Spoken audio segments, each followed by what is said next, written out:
Our first speaker for today is John Guy.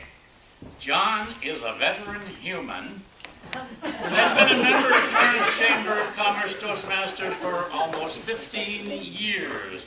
In 2008, he won the district contest for Best Humorous Speech. He also won the area contest in 2005 for Best Humorous Speech, but because of a scheduling conflict, he was not available to compete further. The subject of his speech is relevant to all living organisms. It is entitled, Rest in Peace, Rest in Peace, John Guy.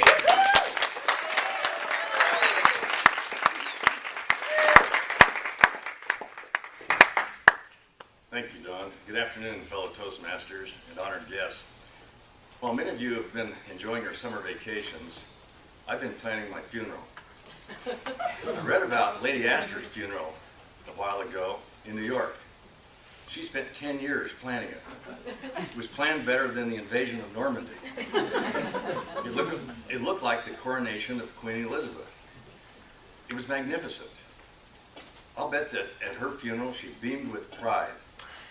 Now she can rest in peace. I want to have a nice funeral so that I can rest in peace. The other day I went to Costco with my wife. While she was getting groceries, I was looking at coffins. Costco has a nice selection. They come in various colors, green, brown, white. I don't want a white one though. It would show the dirt too much. I can get one with gold or silver trim and plush upholstery. It's like buying a new car. But I have to get something I won't get tired of. I can't decide what to get. I don't know when to have my funeral either. I can't choose the date unless I commit suicide. I don't know when the best time to have a funeral is. I don't want to interfere with a June wedding or the Super Bowl. And what kind of funeral should I have? I thought about cremation, but I don't want to add to global warming and get a nasty letter from Al Gore. I also thought about a living funeral. I got the idea from a book called Tuesdays with Maury. Maury was dying, and his friends visited him every Tuesday until he died. But a living funeral is risky. What if I don't die? My friends would come over and say, "You're not dead yet?" And they'd walk away in disgust. I want an open coffin funeral, though, so I can see who's there. I don't know whether to have a public or a private funeral. Lady Astor had a private funeral. She updated her guest list every year for 10 consecutive years. If I have a private funeral, I'll have to send out invitations and RSVP cards. But what if some people don't reply? Or what if some people say they're coming and they don't come? Or what if somebody doesn't want to come, but he comes only because his wife makes him come? I don't want that. What if nobody comes? I'd be embarrassed. Then I would want a closed casket.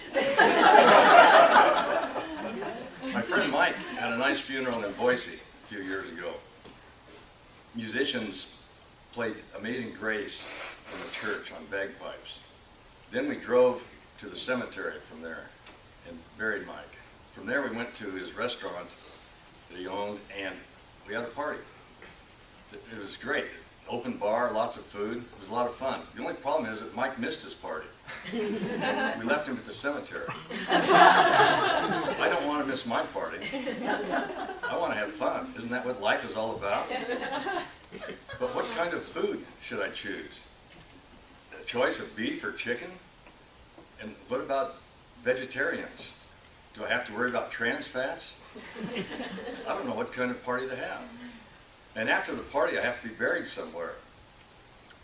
I was born in Boise, but I don't want to go back there. It's too cold. I like Paris. I've been there. That would be fun to be buried in Paris. But I don't know the French language well enough to stay there forever. I could come back after my visa expires. And what about eternity? Will I go to heaven or hell? Those are two different climates. How do you pack for that trip? When do you find out where you're going?